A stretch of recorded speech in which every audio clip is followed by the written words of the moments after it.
I kept warning the HOA about the landslide, but to them I was just the old man with a shovel and too much free time. They called me paranoid, dramatic, even retired, with too much imagination. But I've spent 40 years reading the language of the earth, and when the ground starts whispering, I listen. The first sign was a thin crack behind my backyard, no wider than a coin, but deep enough to make my dog Ranger stop mid-step. That's when I knew the hill was shifting. I reported it. I sent photos, maps, measurements.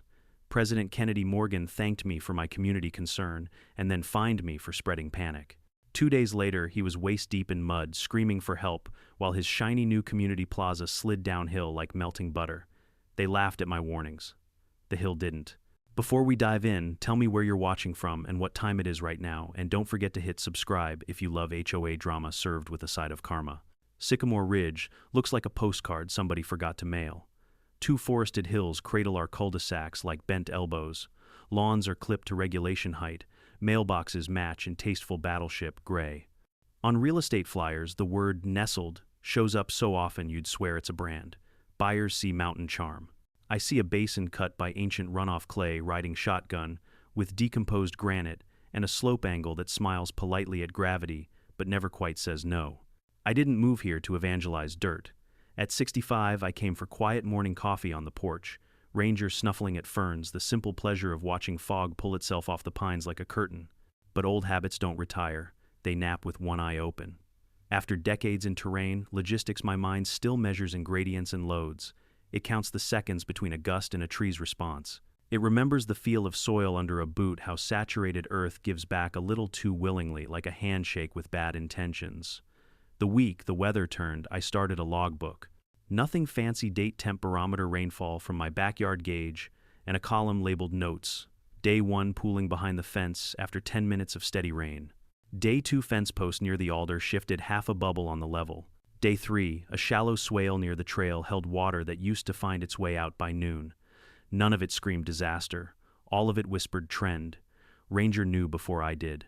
He's a mixed shepherd with a nose like a barometer and the patience of an usher. For years he's trotted the same loop with me, paws soft on dovetail calm. Now he'd plant at the top of the slope and test the air stance stiff, like a statue deciding whether to come to life. The morning he refused the lower path entirely, I took the laser rangefinder and the inclinometer instead of the coffee mug. The grade had steepened a fraction, nothing your knees would notice, but water channels had annealed into hairline streams, cutting clean down the face, a braiding of shiny threads where there hadn't been any 2 weeks ago. I mapped them. It felt a little absurd, sketching contour lines, while the neighborhood Facebook group debated what color string lights were tasteful on porches. But absurd is another word for being early. On my laptop, I dropped the path into a simple elevation model, layered last year's rainfall against the 5-year mean, and marked a handful of spots with a red dot and a note monitor. You don't get points for being dramatic in my line of work. You get points for being precise. The HOA, meanwhile, announced a beautification initiative. The email arrived with confetti graphics and a banner, "Welcome to SYCAMORECOMMONS." It read like someone was auditioning for a brochure. Concrete event pad, decorative benches, extra parking, solar string lighting, family movie nights. And at the bottom, a map that made my stomach do that slow elevator drop. The project sat at the base of the slope exactly where my runoff tracings converged, like rivers finding an ocean. I walked down to the flagged site. Orange stakes marked an oblong rectangle in the grass. A crew from a landscaping company, Benson & Sons, the logo said, was unloading compactors like they were setting up for a picnic. No geotechnical drill, no bore logs, no signs of a soils engineer. Just 2 guys in rain jackets arguing about lunch, and a third dragging a vibrating plate compactor toward ground that squelched under his boots. "Morning," I said. "You folks have soil reports." The nearest one, a kid with a baby beard and an affable shrug, nodded at the stakes. "We got plans." "Plans aren't reports," I said. "Any test pits percolation data, moisture content checks, compaction protocol for high plasticity clay." He blinked like I'd switched languages. "We're just here to prep. HOA's got consultants." I looked at the logo on the truck again and had to smile. Consultants. I went home and wrote my first email. It was polite the way an instruction manual is polite. To board at Sycamore Ridge, HOA. Subject slope instability. Request for geotech review prior to construction. Body my credentials, a summary of the site's geomorphology, recent rainfall anomalies observed, subsidence indicators, photos, coordinates, a proposed halt pending licensed geotechnical assessment. I attached a 2-page brief with timelines and recommended mitigations, drainage channels cut on contour, silt fencing, staged loading, no slab pour until a minimum 14-day dry window. I signed it, attached my number, and hit send. The auto reply arrived before Ranger finished his water bowl. Thank you for your community spirit. Your message has been received. 2 hours later, a second email arrived, this time from the president himself. Kennedy Morgan likes bullet points and bold text. He wears that permanent realtor smile, the one that says, "I'm listening while the eyes do math." Thank you, Mr. Ward, for your concerns. Our consultants have confirmed the site is appropriate for development. We appreciate resident engagement and ask that you trust the process. We're excited to deliver a space that brings us together. Nothing in there said bore log. Nothing said hydrology. Everything said photo op. I printed a copy of my brief and walked to the HOA office, an old model home on the east side, with the smell of perpetual air freshener and toner. Tara Morgan, Kennedy's wife and the board's unofficial image manager, sat behind the desk in a blazer that made the word community feel like a trademark. Do you have an appointment, Mr. Ward? Just dropping off data, I said, setting the folder down. Licensed soils engineer should review before you mobilize equipment. The ground's close. She smiled warmly, the way people smile when they're about to tell you no. We're moving quickly to serve the neighborhood. That's exactly what worries me, I said. Back home, the rain deepened. The alder I'd been watching leaned another sliver of a degree, a movement so small you could argue with it if you needed to. I took a photo from the same position as before and overlaid the to opacity at 50%. The trunk jumped. It was math enough to kill denial. On day 5 of the storm, I met Eileen Parker at the mailbox bank. Eileen is the kind of neighbor every street deserves. Quiet competence in a sun hat, the practical kindness of a retired nurse who still counts pills in her head. "Aaron," she said, voice low, "I've got hairline cracks in my basement I've never seen before." Where, I asked. "North wall by the sump, and the back patio's dropped a 1/4 inch. I measured. Twice."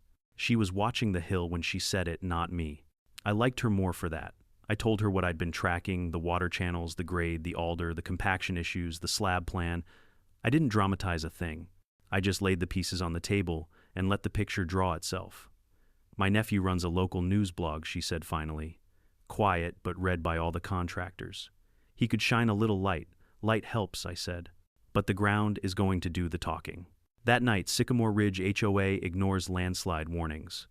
Pushes ahead with Plaza went up on a site I'd never heard of. It wasn't inflammatory. It just quoted my email, which meant someone forwarded it, showed a photo of the flagged pad sitting in a puddle, and printed a few lines from the HOA's newsletter about progress. The comments were a split-screen, half neighbors, worried, the other half moaning about people who hate change. The board responded the next morning with a mass email titled "Clarity and Unity." It thanked residents for their passion, lamented unverified alarmism, and reminded everyone that our community thrives on trust. At the end, a paragraph in italics: "Please refrain from approaching contracted workers on site. Questions should be directed to the board." Translation: stop talking to the guys with the compactors. I sent a second email, shorter, sharper, attaching new photos, and a rainfall chart, adding a line in bold: "Recommend immediate halt, pending third-party geotechnical review." Then I called an old colleague. Sarah Miller and I have sweated through hurricane tents and slept on gym floors, while the world reset itself on the other side of cinder block walls. She runs planning for the county's emergency office, now the kind of person who can look at a map and see tomorrow's problem waving. "Ward," she said, when she picked up voice, equal parts tired and amused. "Tell me you're finally taking up fishing." "Wish I were," I said. "Send me a licensed geotech if you've got one not already underwater." I sent her the package. She texted back 2 hours later. "Got movement indicators. Pushing for eyes on. No promises, red tape rain everywhere. Bureaucracy is a tide you learn to read. You don't fight it. You time your breath." By late afternoon, the site sprouted a fresh set of stakes and a glossy sign mounted on 2x4s, "Combing soon, Sycamore Commons." Underneath a rendering so sentimental it could have been a greeting card, families on benches, string lights, a movie screen under a starry sky. There was no rain in the picture, no mud, just pretty people and a slab that believed in itself. Ranger and I stood at the edge of the tape and listened to the ground. You can't hear a hillside move unless you learn what silence sounds like just before it stops being silence. It's air tightening in the throat of a valley. It's a certain way water hisses when it courses under the skin of the earth instead of over it. It's the absence of birds at hours when birds ought to be there. I sent one more note to the board flagged urgent and copied the city engineering inbox for good measure. For the first time, I added a sentence I don't use lightly: lives could be at risk if loading continues under current saturation. Then I closed the laptop, set the kettle, and leaned at the window with Ranger settling against my boots. The rain drummed, the alder leaned. Somewhere in the distance, a compactor hummed like a stubborn idea. At dawn the next day, flatbeds rolled in at 7:12 a.m., punctual as guilt. A man with a clipboard and an HOA windbreaker, Cole Benson, vice president and owner of the landscaping logo, paced the perimeter while the crew unrolled vapor barrier on ground that would have slurped up a man if he stood still long enough. He saw me over the fence and gave me the kind of smile you save for speed bumps. I took a final set of measurements and printed hard copies of everything: photos, angles, rainfall channels, predictions. Paper still has a weight that email doesn't. I slipped the folder into a plastic sleeve, put on my old field shirt, not a costume, just a tool, and walked back to the office. Mr. Ward Terra said, smile already deployed. Back again, same reason, I said, setting the folder down. This is the third time I've submitted. The site needs a licensed assessment. Pause test, then pour. She held the smile the way a person holds a plank. We're committed to progress. So is gravity, I said. Outside, the rain didn't let up. Neither did I. The ground was keeping receipts, and I planned to keep mine too. The only difference was, mine had dates, coordinates, and a signature. The hills had consequences. By the time the HOA sent out its next newsletter, I already knew how the month would end, with the same pattern that kills every good neighborhood: smiles in public denial and print and silence when the ground finally answers. The newsletter headline read, "Community Growth Through Collaboration." It talked about unity, about neighbors building something beautiful together. No mention of slope angles, no mention of risk. I wasn't surprised. HOA boards don't do geology, they do optics. Still, I showed up at the next meeting. The clubhouse was really a rebranded garage attached to an old model home, but they liked to call it the Sycamore Ridge Civic Center.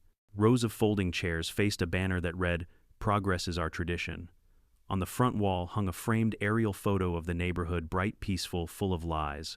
I sat in the back, muddy boots, rain jacket, clipboard under one arm. Ranger waited outside, watching through the glass door like my furry security detail. President Kennedy Morgan started the meeting with that realtor grin of his all-white teeth and zero listening capacity. His wife Tara, sitting beside him, nodded dutifully while scribbling notes that nobody would ever read. Next to her, Cole Benson, the vice president, scrolled on his phone like a teenager trapped in Sunday school. Before we get to the budget and landscaping updates, Kennedy said we'd like to open the floor to community feedback. We'll keep comments to 2 minutes per person. 2 minutes. That's what a lifetime of experience was worth to them. I stood up slow but steady and walked to the front. A few neighbors nodded politely. Others pretended to check their watches. I placed my notes on the podium and spoke in the calm, clipped tone that 20 years of military briefings had burned into me. Ladies and gentlemen, I began. I've been monitoring the slope behind lots 35 through 42. The rainfall saturation over the past 2 months has pushed us past the critical threshold for shear failure. I've measured surface movement of nearly 2 inches in the last 10 days. That hill is active. If you continue loading it with construction equipment, it will collapse. The room went still. You could hear the HVAC clicking in the background. Kennedy gave a slow, patient smile, the kind of smile reserved for children and fools. Thank you for your concern, Mr. Ward. Our consultants have reviewed the area and found no imminent danger. I looked directly at him. What consultants? A landscaping and grading firm out of Tacoma. Experienced folks. I let out a dry laugh. Landscaping isn't geology, Mr. Morgan. That's like hiring a florist to run a pharmacy. A ripple of nervous laughter moved through the crowd, the kind that says someone just said what we were thinking but were too polite to clap. Kennedy's eyes narrowed. Mr. Ward, this meeting is for community updates, not fear-mongering. We all want Sycamore Ridge to thrive. Let's not let alarmism distract from progress. Progress, I said? You're building a concrete plaza on liquefying clay. That's not progress. That's hubris with a brochure. Tara whispered something to him, and he forced another smile. Thank you, Mr. Ward. Your time is up. The polite applause that followed sounded like nails on metal. I sat back down, jaw tight, and watched them move on to patio paint color guidelines. Because obviously the shade of beige mattered more than the integrity of the hill we all lived on. When the meeting ended, a few neighbors approached me quietly, the ones who'd actually noticed their fences leaning or their basement doors sticking. "Do you really think it's that bad?" one asked. "It's worse," I said simply. That night, I sent another package to the city engineering department, this time marked Urgent Hazard Review Request. I attached every dataset slope, photo, and rain accumulation chart I had. Bureaucracy moves slower than erosion, but at least paper trails leave scars. 2 days later, a letter appeared in my mailbox with the HOA logo on top. Subject violation notice. Misinformation and interference. Dear Mr. Ward. This letter serves as a formal reminder that spreading unverified geological claims and approaching contractors during active work hours constitutes interference with an approved HOA project. Please cease these actions immediately to avoid fines or disciplinary measures. Respectfully, the Sycamore Ridge HOA Board. They fined me for caring. I taped the letter to my refrigerator as a reminder of what arrogance looks like in writing. That evening, I walked Ranger down the trail. The rain had softened the air, and fog hung over the slope like a ghost, unsure whether to stay or leave. The alder I'd been tracking was now leaning a full 3 degrees. The base of the tree bulged where the soil was beginning to heave. Ranger sniffed the ground, whined, and backed away. "Yeah," I muttered. "I feel it too." Back home, I opened my old field toolkit, the one that still smelled faintly of diesel and jungle mud from Peru. I set up a makeshift monitoring line with stakes and fluorescent cord measuring every quarter-meter of movement. Then I mounted a GoPro on the railing, angled it toward the hill, and programmed it to take time-lapse photos every 10 minutes. If the city ignored me too, I'd have footage that couldn't be dismissed. 3 nights later, Eileen Parker knocked on my door holding a mug of coffee and a face that said she'd seen enough. "Aaron, my basement's cracking. The north wall. I can fit a nickel in it." "Then it's already begun," I said. She looked at me the way people look at the sky when thunder's coming. "What can we do? Document everything. Take photos, timestamps, measurements, and if you see water pooling behind your house, call me immediately." She nodded, brave but shaken. Before leaving, she asked quietly, "Do you think they'll listen now?" I smiled without humor. "They'll listen when the hill does the talking." The following morning, the HOA sent another cheerful email blast. "Community celebration this Saturday. Coffee and donuts on the new concrete pad. A ribbon-cutting ceremony. Speeches about progress." I almost laughed myself off the porch. That same day, my phone buzzed with a call from Sarah Miller at the county emergency office. "I pushed your data through unofficially," she said. "Had one of our geotech guys look at it." His words, not mine. "Significant subsurface saturation slope nearing critical failure threshold." "You were right. Can you issue a stop order?" I asked. "I'm trying. It's a county-city overlap, so it'll take signatures." "But Aaron, you need to be careful. If that hill goes, it'll go fast." I thanked her and sent one last email to Kennedy, attaching Sarah's message and underlining the key phrase, "Recommend immediate halt of all site operations." No reply. Instead, the next morning, 3 flatbed trucks rolled in again.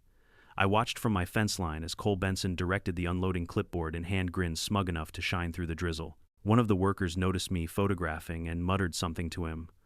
Cole looked up, smirked, and gave me a slow, sarcastic salute. "Ranger," I said quietly, "remember that face." That night, I wrote a note by hand, big letters, black ink, "Notice of geological hazard, imminent risk. Continued construction may result in structural collapse and injury. AARON Ward. Ret Military Engineering Corps. At 11:00 p.m. Under steady rain, I walked down and taped it to the half-finished construction sign.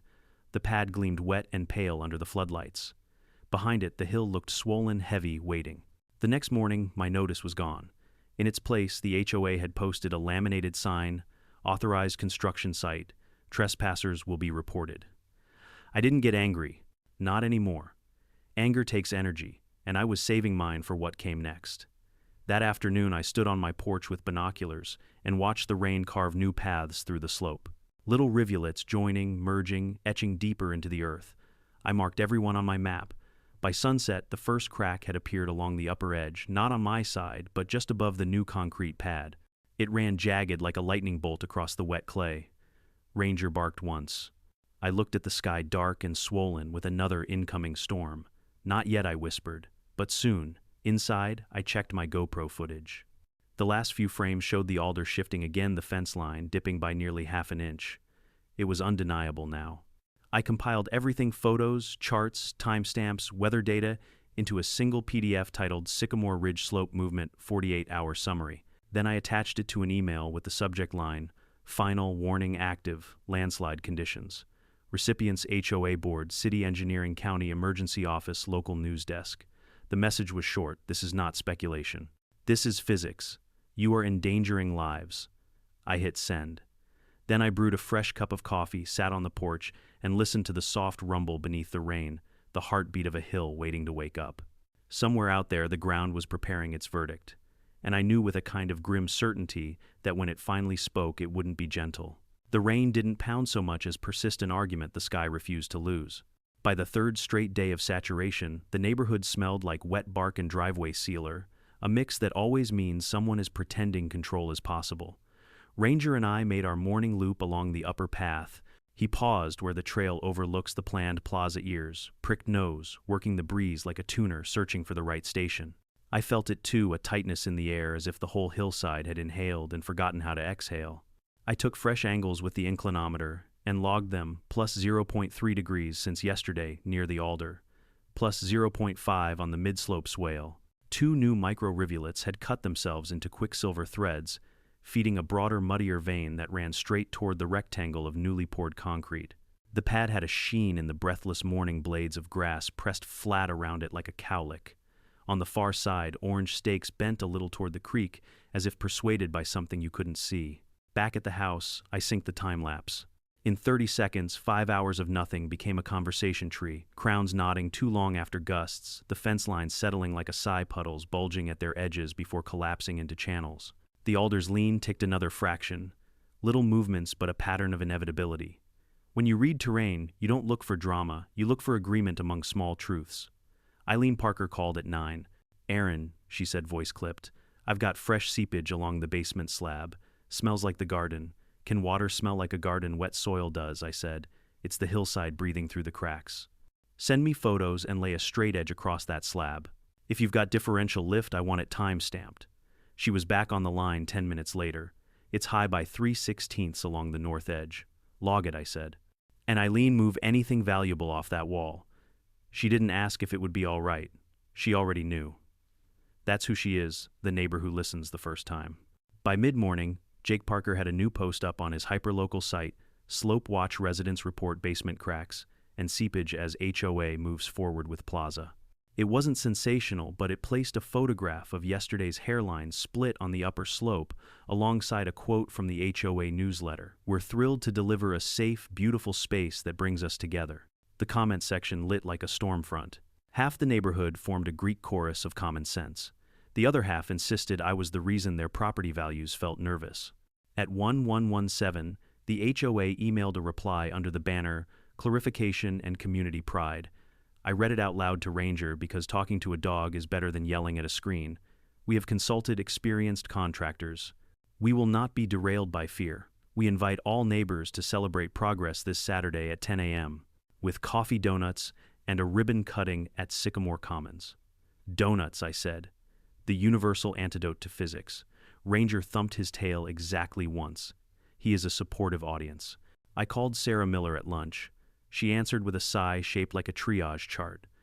"We've got 3 washed-out county roads and a creek that thinks it's a river," she said. "But I shoved your packet in front of a geotech who owes me favors. He's flagged your slope as a hot spot, significant shear risk if loading continues." "Can he put that in writing?" I asked. "In an email, yes. In an official notice, not yet. We need field verification for that, and the field is drowning." "Email is fine," I said. "Paper first, signatures later. That's the order of survival." While I waited, I put on the field shirt again, not for theater, for pockets. I walked the property line with flagging tape and dropped 3 more stakes into the soft ground, marking the telltale little hollows forming along the slope spoon-shaped sags that only exist when the subsurface picks a direction, commits to it. I snapped photos from the same spots as before, matching the framing, so anyone could lay one over another and see the land shifting like a slow bruise. The email from the county geotech arrived at 2:03 p.m. Preliminary observation desk review. Subsurface saturation, likely given rainfall totals versus 5-year mean. Observed indicators of shallow translational failure, surface cracking, leaning vegetation pooling. Recommendation: halt surface loading and slab work pending site inspection. risk escalating under current precipitation. I forwarded it to the HOA, the city engineering inbox, and because some truths should be public, the neighborhood list. I didn't add commentary. I didn't have to. The subject line said everything County Geotech Halt recommended at 3:12 p.m. The HOA replied with something that looked like it had been drafted by an attorney who bills in 6-minute increments. While we respect the county's diligence, the recommendation reflects a desk review, not an on-site assessment. Our project remains compliant. Then they doubled down on Saturday's celebration, bolding the word together twice for luck. I spent the late afternoon outside in the rain, doing the unglamorous work of a man who knows what's coming and refuses to be surprised by it.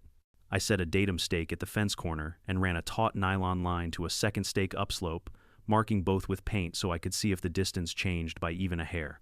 I jammed 2 cheap crack gauges into gaps along the upper seam where the clay slab had started to split. I made a list on a yellow pad: flashlights, batteries, whistle, med kit, rope.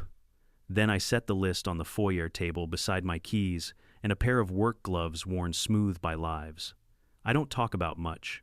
A wind gust shook the firs and made the phone lines sing.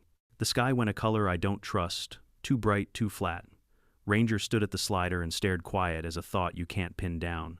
I opened the door and let the wet air in. It smelled like moss and metal. At dusk, Eileen texted a photo of her patio with a tape measure spanning a new drop. 1/4-inch south edge. The sump's running constantly. Leave it, I wrote back. Don't fight the water, it's telling us the map. At 9, someone banged on my door like the end of a movie. It was Cole Benson. Rain slicked off his HOA windbreaker in glossy sheets. He didn't bother to step back from the threshold. You keep scaring people, he said, voice low. Posting your little emails. You want to tank values. Because that's how you tank values. Values survive reality checks, I said.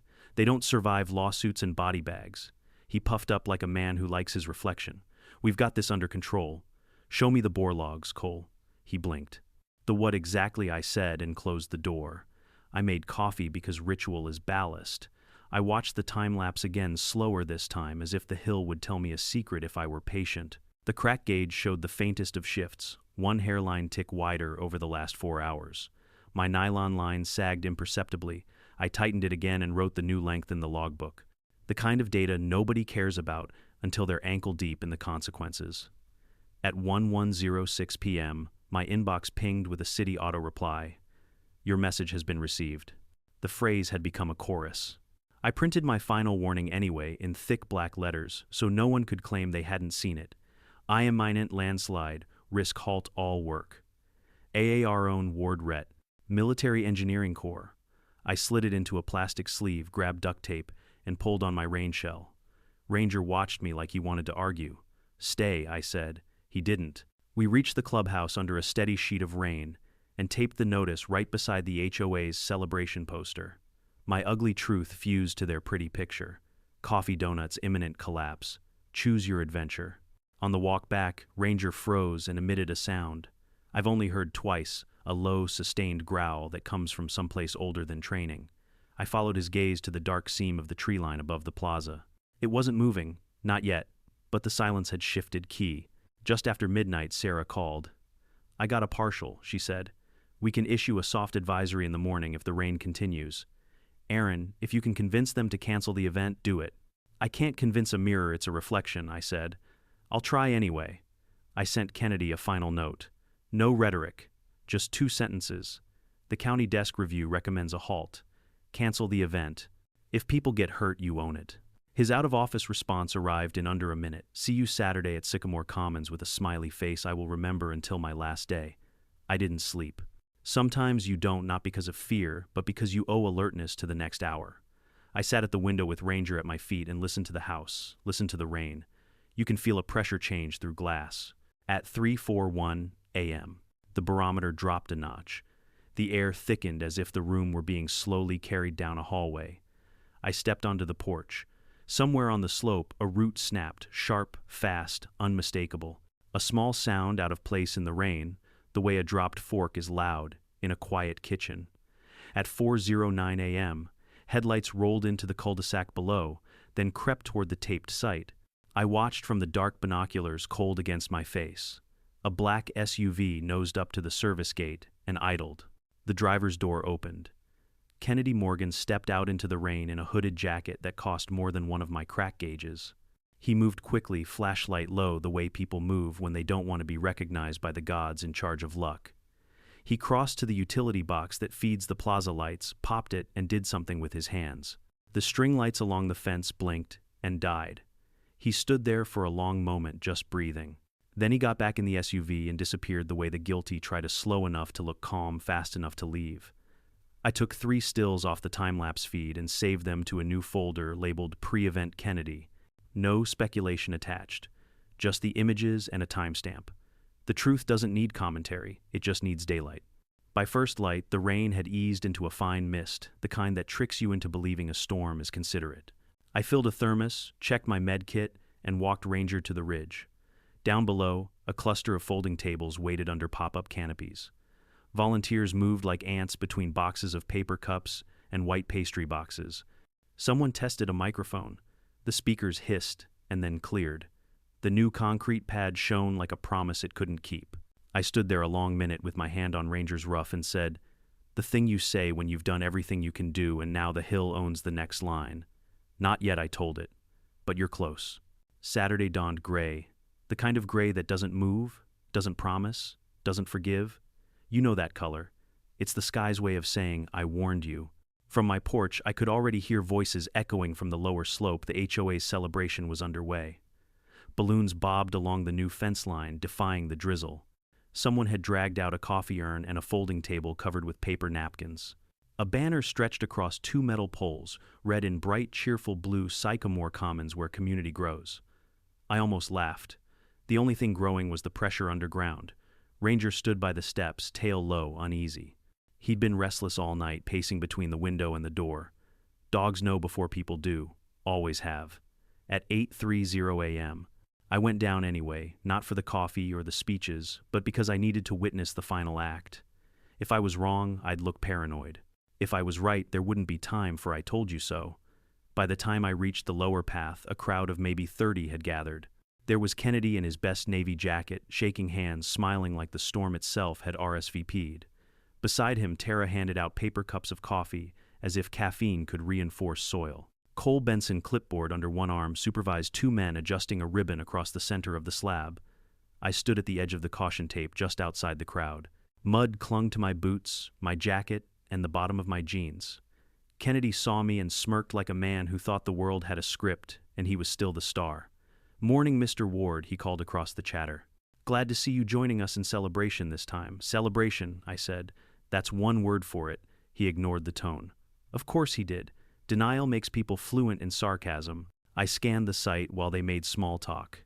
The slab looked wrong. You learn to read concrete the way a doctor reads faces. This one was pale, streaked darker in places where moisture seeped from underneath. Along its western edge, the surface had cracked hairline thin, a faint, jagged lightning scar. Ranger tugged at his leash and whined. His paw sank half an inch into what should have been firm ground. I bent, pressed my fingers to the soil. It quivered. That's not poetic exaggeration. The ground literally pulsed, breathing slow and heavy like something alive beneath it. Kennedy tapped the mic attached to a small speaker. The feedback squealed. "Good morning, neighbors. Thank you for coming out to celebrate the future of our community." Future, I thought. You're standing on its grave. He went on. "When we first envisioned Sycamore Commons, we wanted a space that symbolized unity, strength, and trust." "Maybe start with listening," I muttered, but the applause swallowed it. Then came the speeches, one from Dana Wells, the secretary, about our shared values, another from Tom Erickson, the treasurer, about budget efficiency. I'd sat through enough boardrooms in war zones to know filler when I heard it. All the while the wind shifted. The rain returned soft at first, then steadier. When Kennedy raised the ceremonial scissors, the first tremor rolled through the crowd.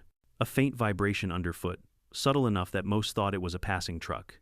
But my stomach dropped. I felt that kind of tremor before in Peru, Afghanistan, Washington State, name your hillside. It's the ground exhaling after holding its breath too long. I stepped forward. "Kennedy," I shouted, "shut it down. Now." He looked up annoyed. "Aaron, please." Now the microphone squealed again as he lowered it, half smiling, trying to keep his composure. "Let's not ruin the mood with more of Mr. Ward's doomsday scenarios." The next tremor cut him off. Louder, longer. The coffee cups on the table rattled, and someone gasped. A crack sharp and wet snapped through the air like a tree breaking. Then came the sound that makes every geologist's blood run cold, a low rolling grind like the world itself shifting gears. "Everybody off the pad," I yelled. "Get to high ground now." The smile died on Kennedy's face. He opened his mouth, maybe to argue, maybe to command, but the hill answered before he could. The slope above the plaza convulsed. A line of alder trees tilted in eerie unison. The ground bulged, rose, and then collapsed like a lung deflating. Mud surged forward, thick and fast, carrying logs, roots, and broken fence posts. Screams filled the air. Coffee spilled. Chairs overturned. The banner tore free, whipping into the air, as if retreating from the chaos it once advertised. I grabbed Eileen by the arm and pulled her back from the edge. Ranger barked furiously, leash taut. The mud swallowed the far corner of the slab with a wet roar, dragging 2 metal benches with it. Kennedy froze for half a second too long, then bolted. Tara stumbled behind him, her shoes suctioned by the muck. Cole tried to pull at the ribbon like it was going to save him. It didn't. The slide didn't move like water, it moved like thoughtless anger, slow and unstoppable. Trees bent their roots, ripped free like snapped cables. The newly built retaining wall cracked, buckled, and folded like cardboard. "Ranger heel," I yelled, and sprinted along the perimeter trail, trying to guide people up toward the cul-de-sac. Mud spattered my jacket. Behind me, the sound deepened a grotesque harmony of rockwood and gravity. Halfway up the path, I turned back. Kennedy and Tara were knee-deep, clawing their way toward solid ground. Cole slipped, caught himself on the rim of a buried fence, then lost his footing again as the wave of mud surged around him. I jumped the guardrail and waded in water and earth rising past my boots. "Over here," I shouted. "Grab my hand." Kennedy reached first, his once perfect jacket soaked in filth. I hauled him forward just as a chunk of the slab behind him disappeared into the flow. Tara followed, sobbing, trembling. Cole wasn't so lucky. He went down to one knee, swallowed halfway before finding purchase on a jutting pipe. I grabbed the back of his collar, pulled with everything I had, and felt something tear fabric, not flesh. Together we stumbled toward the slope's edge until we hit stable ground. By the time emergency sirens cut through the rain, the worst of it had passed. The hill had spoken and then gone still, as if satisfied. The once smooth concrete plaza was gone, replaced by a mangled scar of mud-splintered wood and twisted steel. One of the flatbed trucks had slid sideways, half buried in sludge. The banner lay tangled in branches, its slogan smeared and unreadable. Kennedy collapsed beside me, gasping, mud streaking his face. He looked at me with eyes wide and unfocused, like he'd finally realized he wasn't the main character in this story. "You," he coughed. "You knew. I warned you," I said simply. He stared past me at the ruin below, at the crater where his legacy project had once stood. We could have died. "Some warnings," I said, "are meant to save people who don't want to be saved." A paramedic arrived, taking his vitals, while others rushed to the edge with ropes and stretchers. Eileen helped Tara wrap a blanket around her shoulders. Ranger sat beside me, chest heaving, ears back. As rescue crews combed the debris, one firefighter turned to me and said, "You, the guy who sent the county those warnings." "Yeah," I said. "Good thing you did. Without that footage, we wouldn't have known how unstable this slope was. This could have buried half the lower street. Could have." 2 words that mean everything in a world where seconds decide survival. By evening, the site was cordoned off with yellow tape. Reporters had shown up, cameras flashing through the fog. I stood near the patrol car, giving my statement to a sheriff's deputy. When I finished, he shook his head. "Board's gonna have a hell of a time explaining this one." "Yeah," I said.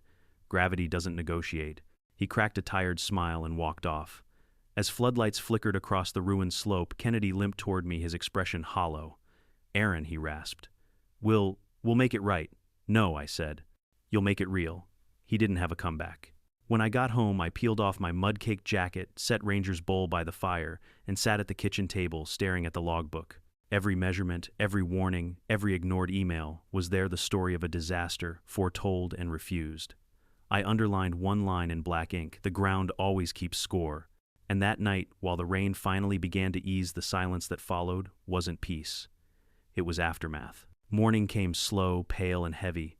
It wasn't the kind of dawn that brings clarity, it was the kind that exposes consequences. Mist hung low over the valley, and from my porch, Sycamore Ridge no longer looked like the neighborhood I'd known for 7 years. The hill behind it had changed shape, its once smooth slope now a jagged wound carved into the earth, steaming faintly under the weak sun. The slide had stopped just short of the lower cul-de-sac. Another 30 feet, and it would have taken out 2 houses entirely.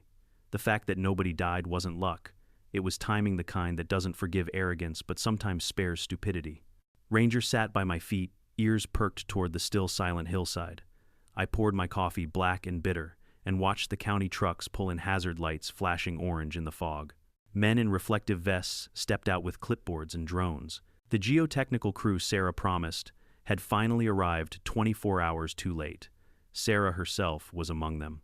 She spotted me from the end of the driveway and walked over, raincoat, zipped hair, tied back in a no-nonsense bun that screamed, "I told you so." "I tried to get here sooner," she said. "You're here now," I replied. "That's more than I can say for the people who caused this." She sighed, pulling a pen from her pocket. "We've got confirmation. The subsurface layer liquefied. Shear plane ran right under that new slab you warned about. When they loaded it with equipment and filled dirt, it acted like a trigger." "Textbook failure." "Textbook," I echoed. "Shame no one in the HOA can read." She gave me a small, tired smile. "County's already filing an incident report. I'll make sure your name's on the record, the one who sent the warnings." "Good," I said, "because they'll pretend I didn't." Sarah nodded toward the tape line where Kennedy stood, flanked by 2 deputies. He looked smaller now, older somehow, his hair plastered against his forehead. The shiny jacket from yesterday's grand opening hung crooked on one shoulder, torn and mud-streaked. He was talking to the deputies, hands twitching, face pale. "They treating it as negligence?" I asked. "Not yet," she said. "But they will. There's enough documentation to bury them in paper, if not mud." She wasn't wrong. By noon, the reporters had arrived, 6 local outlets, all circling the wreckage like crows with microphones. Their vans parked along the cul-de-sac, antennas, extended cameras rolling. I stayed back, arms crossed, watching from my fence line. I didn't need to say anything. The scene spoke louder than words. The slab gone, the trucks half buried, the HOA banner shredded and wrapped around a fallen pine. Then one of the reporters, a sharp, dark-haired woman I recognized from the evening news, approached. "Mr. Ward," she asked, voice polite but urgent, "you're the one who warned the HOA, correct?" I exhaled slowly. "Yes." "Can you tell us what you warned them about?" "The truth," I said. "That this slope wasn't safe. That the rain made it worse. That if they didn't stop building, the ground would stop them." "Did they respond?" she pressed. "They fined me for spreading misinformation," I said, air quoting with 2 fingers. "Apparently physics is fake news." The cameraman glanced up, eyes wide behind the lens. The reporter's brow furrowed. And now that it's happened, I looked at the ruin behind her, the mangled fence posts, the mud-caked trucks, the silent, humiliated board. Now I said, "They'll probably call it an accident. But the ground doesn't make mistakes. People do." She nodded, quiet for a moment, then said softly, "Would you go on record for the 6 o'clock broadcast?" "Sure," I said. "Someone's got to say what they won't." By that afternoon, Sycamore Ridge was trending. The video of Kennedy and Cole sprinting through mud made the rounds online under headlines like "HOA ignores warnings, loses everything in landslide." Some called it karma. Others called it negligence. Both were right. Emails flooded the HOA's inbox so fast they shut down comments on their website. The community Facebook page, once a battleground over mailbox paint colors, turned into a digital courtroom. Screenshots of my emails, Eileen's basement photos, even Sarah's early correspondence with the county were reposted and shared with captions like, "They knew." The board met that evening at the clubhouse, or what was left of it. They'd moved folding tables into the community rec room 2 streets up. I didn't plan to attend. I'd had my fill of their smugness, their bureaucracy, their slow rehearsed gaslighting, but Eileen showed up at my door holding 2 cups of coffee and said, "You need to be there, Aaron, not to argue, to witness." So I went. The room was packed 30, homeowners crammed into rows of plastic chairs. Kennedy sat at the front leg, wrapped in a brace face, blotchy from stress. Tara sat beside him, trembling hands folded in her lap. Cole wasn't there. Rumor said he'd resigned that morning. Kennedy tapped the microphone. No ceremony this time, just exhaustion. "We're here to address the recent event," he began, voice thin, "and to assure residents that the HOA is cooperating fully with the county investigation." "Cooperating," someone called out from the back. "You built a park on a landslide, Kennedy," another voice followed. "You ignored the warnings." Kennedy raised a hand, but the noise grew. Chairs scraped, voices overlapped, anger layered on disbelief. When he finally managed to shout quiet, the silence that followed was heavier than any storm. He looked around, jaw tight. "Yes, mistakes were made." "Mistakes," I said, standing slowly. "You call that a mistake? A mistake is forgetting to mow your lawn." You gambled with people's homes. He glared at me, but there was no fire left in it. Mr. Ward, please. No, I cut in. I'm done being polite. I sent you data photos analysis. I told you the slope was active. You dismissed it because it didn't fit your agenda. A murmur rippled through the crowd. Kennedy's lips trembled, searching for words. We relied on professional assessments. Landscapers, I shot back. You hired landscapers, not engineers. Tara finally spoke, voice barely above a whisper. We thought it would be safe. Thinking doesn't stop gravity, I said. Eileen rose beside me. My basement's ruined because of your pride, she said sharply. If that slide had gone 30 feet further, we'd be digging bodies, not mud. Someone in the back clapped. Another followed. Soon the room filled with applause, slow, deliberate, furious applause. Kennedy looked like he might cry. He glanced down at the papers on the table, then at the crowd. The board has decided to step down temporarily while the investigation concludes. Temporarily, always hedging. But I didn't say anything more. The fight was over. The truth had already done the talking. That night, the county declared the site an official hazard zone. Yellow tape expanded around it. No entry, no work. The cost to stabilize the hill was estimated at nearly $400,000, and the HOA's insurance didn't cover acts of negligence. In the following days, letters arrived in every mailbox. Emergency special assessment pending investigation. Homeowners panicked. Some cursed me for being right. Others thanked me for saving them. I didn't care which. The only opinion that mattered was the hills, and it had already rendered judgment. I kept to myself, mostly documenting, writing, cataloging, old habits. Ranger healed from a cut on his paw. I patched the fence he'd torn through during the chaos. Life as it does started rearranging itself into new shapes. On the third day after the collapse, Sarah stopped by, again file folder in hand. The state's opening a formal inquiry, she said. FEMA, too. And the Attorney General's office wants to review all your correspondence. You're officially listed as a cooperating witness. Witness, I repeated. That's one word for it. She smiled faintly. Heroes sound too glamorous. I'm not a hero, I said. Just a guy who listens when the ground talks. Sarah looked toward the scarred slope, where excavators were now parked quietly like beasts put in timeout. The earth has a cruel way of making itself heard, she said. Not cruel, I corrected. Just honest. She nodded once, then added, You know that footage you captured, the one with Kennedy at the site before the slide? It's raising questions. I raised a brow. Questions like, what? Why he was there at 4 a.m. What he was doing with the power box. Whether he tried to cover something up. I looked down at Ranger, who tilted his head as if sensing the next storm brewing. You mean I said the hill might not be done speaking yet? Sarah gave a grim smile. That's one way to put it. That night, as I sat on the porch, coffee cooling beside me, I watched the mist curl across the broken hillside. In the silence, I could still hear it, the slow, patient heartbeat of the earth, steady beneath all the noise we make, pretending we're in charge. People forget that the ground remembers. It doesn't rage. It doesn't plot revenge. It just waits, until the weight becomes too much to bear. 3 days after the slide, Sycamore Ridge didn't smell like a neighborhood anymore. It smelled like wet clay diesel and insurance paperwork. County crews had set up portable floodlights that burned through the dawn mist, illuminating the wreckage like a stage nobody wanted to stand on. Excavators groaned in slow arcs, scooping the collapsed hillside bucket by bucket into dump trucks that would take it who knows where. But even buried in the mess, the truth has a habit of floating to the surface. Sarah called me early that morning. You might want to come down, she said. We're pulling material from the lower slope. Something's interesting. I arrived within 20 minutes. The rain had stopped, leaving a damp hush over everything. The plaza site was unrecognizable, an open wound of brown-gray and shattered concrete veins. County inspectors milled about in orange vests, setting up drones while firefighters lingered nearby in case of another small slip. Sarah waved me over to the edge where one of the excavator operators had parked his machine. He found this wedged near the base of the power conduit, she said, holding up a bent metal box, a utility control panel half-caked in mud. The lock had been cut clean through. She handed it to a technician who pointed to the wiring. This wasn't torn open by the slide, he said.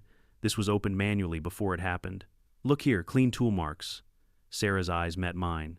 You said you saw Kennedy at the site that morning. 4:09 a.m., I replied. He was at that exact spot. I've got the footage. She exhaled slowly. Then he wasn't just checking the lights. He was tampering with the system. Trying to cover his tracks, I said, or shut down the cameras before it happened. The technician nodded grimly. There's a chance the control panel also fed power to the slope sensors they installed last year, the ones monitoring drainage flow. If those were disabled, I didn't need him to finish. If those sensors had been active, they would have recorded ground movement in real time, the final, undeniable proof of what I'd been saying all along. Sarah turned to me. Send me that video clip, Aaron. We'll escalate this. It's officially a criminal inquiry now. The following days unfolded like a slow avalanche of bureaucracy. News crews camped at the neighborhood entrance. The HOA office was dark, its door sealed with a county notice, property under investigation. Kennedy Morgan had gone to ground, not literally this time, but close. He'd checked into a motel off Route 12 and hadn't been seen since the day of the collapse. Tara, meanwhile, was fielding what the press called mounting civil exposure. Cole Benson had lawyered up. I didn't gloat. There's no satisfaction in being right when the landscape has already done the screaming for you. Still, the city subpoenaed my footage. I handed over the drive every time-stamped frame from the first crack to the final collapse. The hearing date was set for the following Thursday, and Sarah asked if I'd be willing to testify. Under oath, I asked. She smirked. Is there any other kind? The hearing took place in the downtown civic building, high ceilings, echoing walls, the kind of place designed to make truth feel official. I wore a gray blazer that hadn't seen daylight since my retirement ceremony. The air inside smelled like coffee, printer toner, and nervous sweat. When they called my name, I stepped up to the long table, raised my right hand, and took the oath. The lead investigator, a woman named Clarissa Denton, had a calm voice and eyes sharp enough to cut through pretense. Mr. Ward, she began, walk us through your first documented observation of soil instability. I did every date, every measurement, every ignored warning. She listened, never interrupting, only jotting notes.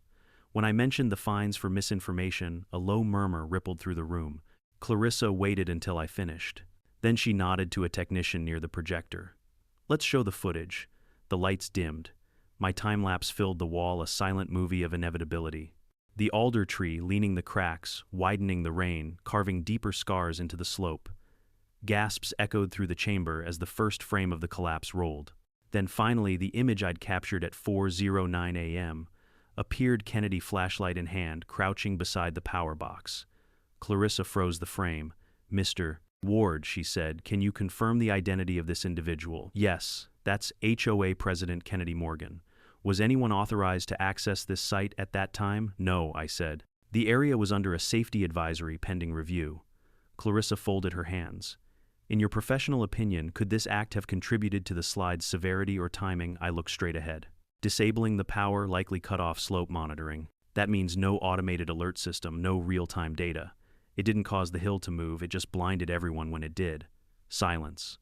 Then the low hum of whispers. Clarissa nodded. Thank you, Mr. Ward. That will be entered into the record. I stepped back to my seat as Sarah took the stand next, presenting the county's findings: failure due to oversaturation, improper grading, unauthorized fill material, and lack of compaction standards. Words like gross negligence and reckless oversight peppered her testimony. When Kennedy's attorney spoke, he tried the usual dance: unforeseeable weather conditions, community good faith, unprecedented event. But every defense sounded hollow against the data projected on the wall. At one point, Kennedy himself spoke, voice trembling. We never meant for this to happen. We trusted the information given to us. Clarissa raised an eyebrow. Even after multiple written warnings from a licensed engineer, he hesitated. We believed he was exaggerating. I almost laughed, not out of humor but disbelief at how small arrogance looks when it's cornered.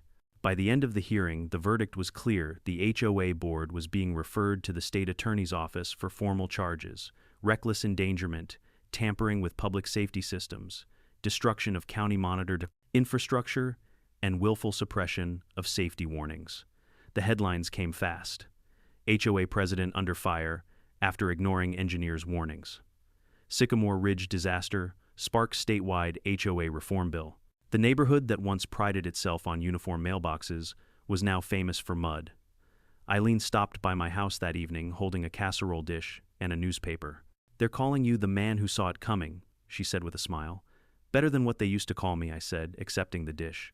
Hero suits you better than paranoid retiree, she teased. I'll settle for guy who listened. We stood quietly for a moment, looking toward the hill. The sun was setting behind it now, lighting up the raw soil in shades of orange and red like the land was healing but not forgetting. Eileen exhaled. They're saying it'll take 6 months just to stabilize the slope, maybe a year before it's safe to rebuild. Good, I said. Maybe it'll give everyone time to remember how close they came. She nodded. You ever think about joining the new board? They're holding open elections after the investigation. I chuckled. Me, I've had my fill of committees. I work better from the outside, fewer meetings, more truth. Later that night, the neighborhood lights flickered back on. Power had been restored, though not everyone stayed. Half the residents had already listed their homes online, terrified their property values were as unstable as the soil. The rest stayed out of stubbornness or pride, hard to tell which. I sat on the porch with Ranger and listened to the distant hum of the generators. Somewhere beyond the ridge, an owl called low, deliberate, ancient. The ground was quiet again. For now, I knew better than to think silence meant safety. Sometimes silence is just the earth taking its next deep breath, and I'd be there to listen when it exhaled again. 2 days later, Sarah texted me one last photo, the recovered control panel cleaned and cataloged with the serial number visible. Attached was her message: confirmed slope sensors disabled prior to collapse. Investigation expanding to include evidence tampering. I stared at the photo a long time before replying. The ground remembers everything. Now the law will too. That night I finally slept. Deeply, dreamlessly, the kind of sleep that comes when the noise has finally caught up to the people who tried to bury it. But even in my dreams I could still hear it, the faint echo of mud moving trees, cracking the earth, whispering its last warning. You were right, Aaron. But they had to learn the hard way. Spring came late to Sycamore Ridge. Maybe the earth needed time to forgive. For weeks after the last hearing, the hill sat quiet under tarps and scaffolding a scar slowly turning green at the edges. County crews seeded it with fast-growing ryegrass, staked new drainage lines, and drove steel anchors deep into the slope. 20-foot rods meant to hold back what arrogance had unleashed. To the untrained eye, it looked peaceful again. But to me, it was the same wounded animal breathing through stitches. You can make the surface pretty, you can't make it forget. Ranger and I resumed our morning walks, though the air smelled different now: damp soil, concrete dust, and a trace of something metallic. The kind of smell that lingers after a long fight. Neighbors nodded at me as I passed. Some smiled, some looked away. Everyone knew who I was now, the man who warned them. Half the houses along the lower cul-de-sac stood empty foreclosure notices in the windows. The rest bore signs that felt both desperate and defiant, Stronger Together rebuting Hope, thank you first responders. Hope is cheap paint, it chips easy. I wasn't angry anymore. I was tired. But tired has its own kind of clarity. One morning, as the fog rolled in low over the rooftops, a car pulled up to my gate. It was a dark sedan with government plates. Sarah stepped out, clipboard in hand, wearing that same worn look of someone who's been fighting paperwork wars on too little sleep. You still keeping that logbook? She asked. Every day, I said, patting the weatherproof pouch clipped to my belt. Old habits. She smiled faintly. Good, because you might want to log this too. She handed me an envelope, official seal. State of Washington, Department of Environmental Quality. I opened it carefully. It was the final report. Conclusion. The Sycamore Ridge landslide was not an act of nature. It was a preventable event caused by unapproved grading, unauthorized fill material, and deliberate disabling of monitoring systems.